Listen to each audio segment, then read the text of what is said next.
दोस्तों नमस्कार, बहुत बहुत स्वागत है हमारे YouTube चैनल पे। आज हम बात करने वाले हैं कि बिहार विद्यालय परीक्षा समिति पटना के द्वारा वार्षिक माध्यमिक परीक्षा के मूल्यांकन कार्य हेतु केंद्र व्यय कितने किए जाते हैं, इसका निर्धारित जो किया गया है बिहार विद्यालय परीक्षा समिति के द्वारा, वो उसके बारे में हम संपूर्ण जानकारी आपको देंगे। अगर आप भी मैट्रिक परीक्षा का मूल्यांकन कर रहे हो, कॉपी का मूल्यांकन कर रहे हो, तो ये वीडियो आपके लिए है। अगर वीडियो के बारे में अगर आपको व्यय के बारे में जानकारी हो, पहले से जानकारी हो, तो आप वीडियो स्किप कर सकते हैं, वरना आप वीडियो पे बने रहें। दोस्तों मैं आपको बता दूं कि आप लोगों के प्यार, दुलार और सपोर्ट के लिए आपको हार्दिक शुभकामनाएं और हार्दिक धन्यवाद देता हूं, क्योंकि आपके प्यार और सपोर्ट से ही हमारा ये चैनल ग्रो कर रहा है और बड़ा ही अच्छे ढंग से ग्रो कर रहा है। तो वीडियो अगर आप देखते हो तो वीडियो को लाइक ज़रूर कर दें, कॉमेंट हो सके तो भी कर दें, और इस तरह के दोस्तों को भी ये वीडियो अगर इस तरह की जानकारी वाला चाहिए तो शेयर भी कर दें। चलिए दोस्तों, बिना समय गवाए शुरू करते हैं। आप देख सकते हैं कि सबसे पहला है मूल्यांकन केंद्र निदेशक का पारिश्रमिक क्या होता है। दोस्तों आपको बता दूं, अगर मूल्यांकन कार्य एक पाली में हो रहा हो तो मूल्यांकन केंद्र निदेशक का 700 रुपये प्रति कार्य दिवस की दर से पारिश्रमिक बनता है। अगर 2 पालियों में हो रहा हो तो 900 रुपये प्रति कार्य दिवस की दर से इनका पारिश्रमिक बनता है। अब दूसरे नंबर पर है कोऑर्डिनेटर का पारिश्रमिक क्या है। अगर दोस्तों मैं आपको बता दूं कि 2 कोऑर्डिनेटर जो होते हैं वो होते हैं, एक अंक पत्र संग्रहण हेतु एक कोऑर्डिनेटर बहाल किए जाते हैं और दूसरा होते हैं स्ट्रांग रूम के लिए, वज्रगृह के लिए। इसके अलावा हर एक 8 HE पे यानी कि प्रधान परीक्षक पे एक कोऑर्डिनेटर बहाल किए जाते हैं। अगर आपके यहाँ किसी सब्जेक्ट का इवैल्यूएशन होना हो और वहाँ 8 परीक्षक हो तो वहाँ एक कोऑर्डिनेटर बहाल होंगे। अगर 8 से एक भी ज़्यादा प्रधान परीक्षक आपके यहाँ है तो वहाँ 2 कोऑर्डिनेटर बहाल किए जाएंगे। इसी तरह से बढ़ते जाएंगे। तो उनके लिए अगर एक पाली में अगर इवैल्यूएशन हो रहा हो तो एक कोऑर्डिनेटर को 600 रुपये प्रति कार्य दिवस की दर से मिलता है।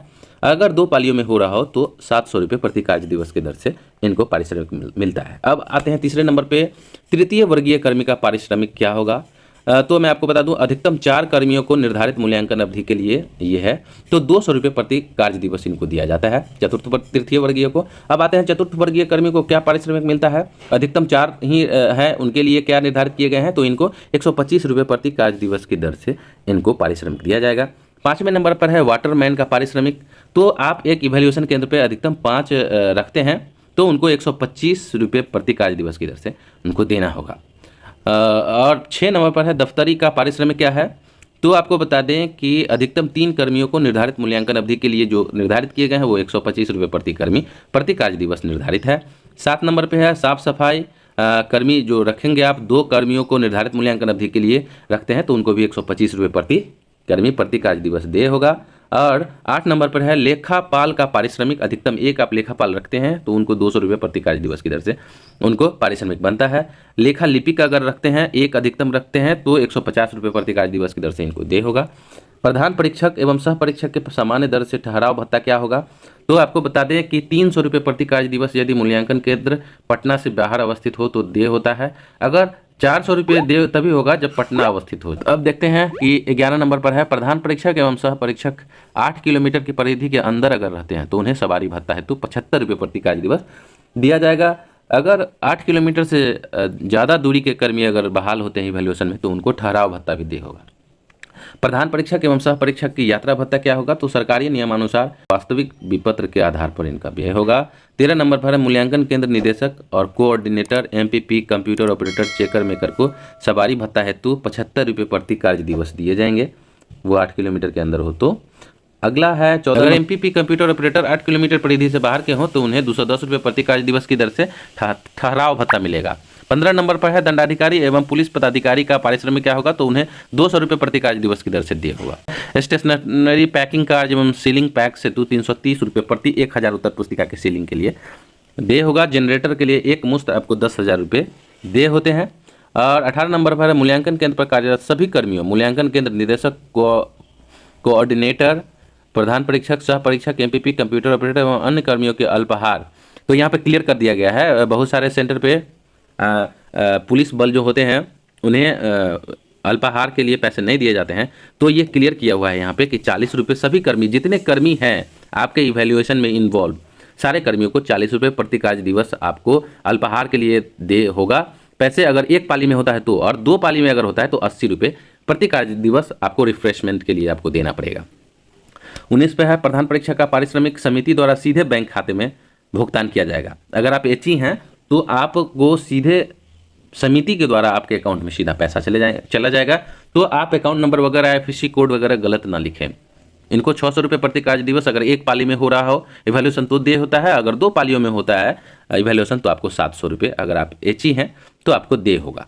20 नंबर पर है प्रधान परीक्षक का पारिश्रमिक जो है समिति द्वारा सीधे बैंक खाते में भुगतान किया जाएगा। प्रधान परीक्षक लिखा गया है यहाँ पे, अगर ये सह परीक्षक के बारे में हमको लगता है, क्योंकि प्रधान परीक्षक कॉपी चेक नहीं करते हैं, तो सह परीक्षक के लिए जो है 14 रुपये प्रति कॉपी की दर से निर्धारित है उत्तर पुस्तिका अगर जांचते हैं तो।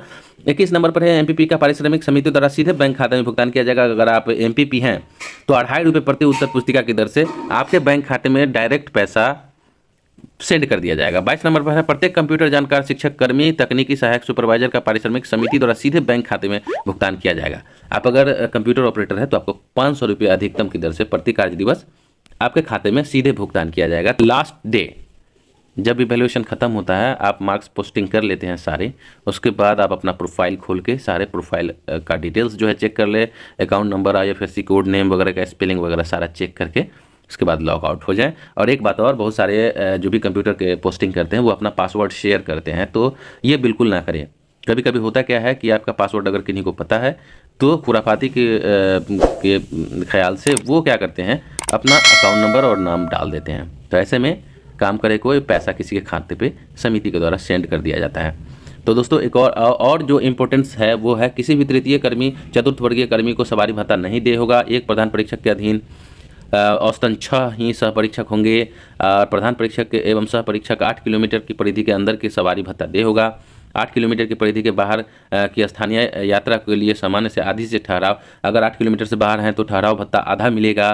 और परीक्षकों के पारिश्रमिक का भुगतान नियमानुसार 3% राशि जो है शिक्षक कल्याण कोष में कटौती कर लिया जाता है और चला जाता है। तो जितना आपका बनता है उसमें 3% कट के शिक्षक कल्याण कोष में चला जाता है, तो वो देय होता है। प्रतिदिन निर्धारित न्यूनतम सीमा के 80% से अगर आप कम देखते हैं, जो न्यूनतम निर्धारित किया गया उत्तर पुस्तिका जांचने का नियम, तो आपको उस दिन का ठहराव भत्ता नहीं दिया जा सकता है। तो दोस्तों ये थे आज के वीडियो अच्छा लगे तो वीडियो को लाइक कर दे, फटाफट लाइक कर दे, और चैनल पर नए हैं तो चैनल को सब्सक्राइब करके और नोटिफिकेशन वाला घंटी को जरूर दबा दे। मिलते हैं इसी तरह के अगले अपडेट्स में, तब तक के लिए वंदे मातरम।